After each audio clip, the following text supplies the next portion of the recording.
نحمده ونصلي على رسوله الكريم. أما بعد، قال الله تعالى في كلامه المجيد وفرقانه الحميد: الذين يقيمون الصلاة ومما رزقناهم ينفقون. صدق الله العظيم.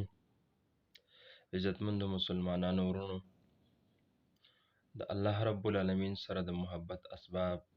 دغه وضاحت او بیان شروع شو. نو یو څو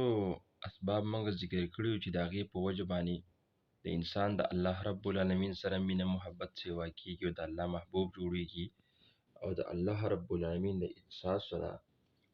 مینه محبت سیوا کیږي او انسان د الله رب العالمین محبوب جوړیږي. په هغه کې بل نمبر دی چې انسان د الله رب العالمین محبوب جوړیږي او د انسان سره مینه محبت سیوا کیږي او د انسان د الله رب العالمین سره مینه محبت سیوا کیږي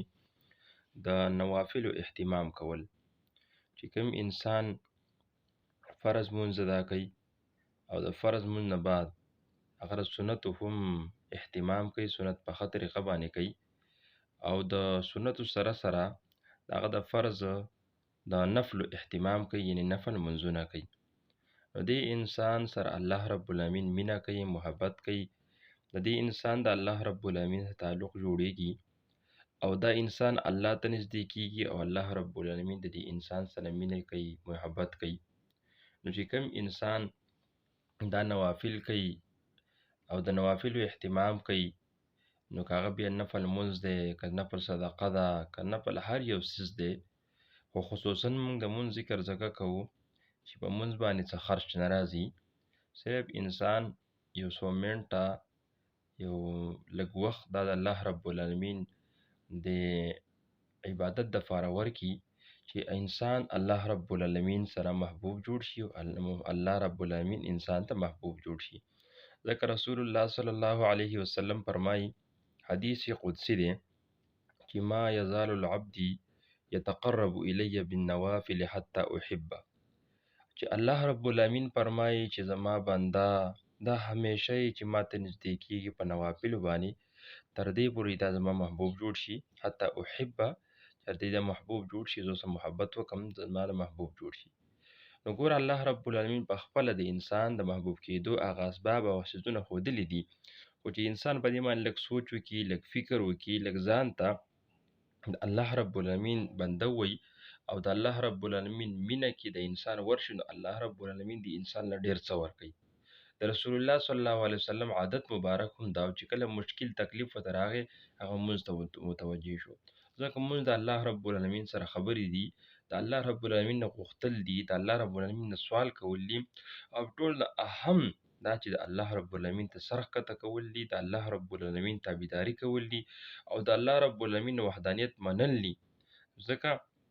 چې انسان په دې کې تندی الله رب العالمین ته ښکته کړي، بیا ورته وایي سبحان ربی الاعلی،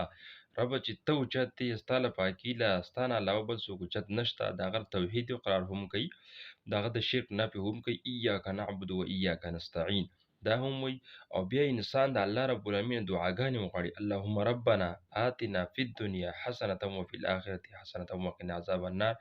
نو انسان په دې مونځ باندې مسلسل د الله رب العالمین سره رابطه جوړیږي، الله رب العالمین ته نږدې کیږي، د الله سره مینه پیدا کیږي، د الله سره محبت پیدا کیږي. خو چې کله د انسان د الله رب العالمین طرف ته راشي، الله رب العالمین سره مینه کوي، د الله عبادت طرف ته راشي او الله رب العالمین سره د خپل تعلق جوړ کړي، نو الله د انسان ته نږدې کیږي، د انسان د الله رب العالمین د انسان محبوب جوړیږي، الله انسان ته نږدې کیږي، انسان الله ته نږدې کیږي، د هغوی تعلقات، د هغوی هغه رابطه هغه مضبوطیږي. خو چې کله انسان د الله رب العالمین د نږدې کېدو اراده وکړي، د الله رب العالمین سره د محبت کولو اراده وکړي او هغه اسباب اختیاروي، ورځ په ورځ د انسان الله رب العالمین تعلق سیوا کیږي. خو چې کله د انسان دغه اسباب استعمال کړي، دغه طریقې استعمال کړي، په شریعت محمدي باندې استعمال کړي او د رسول الله صلی الله علیه وسلم هغه پیروي اطاعت وکړي، نو د انسان ته الله رب العالمین دنیا کې هم مقام ورکوي، مرتبه ورکوي، او آخرت کې هم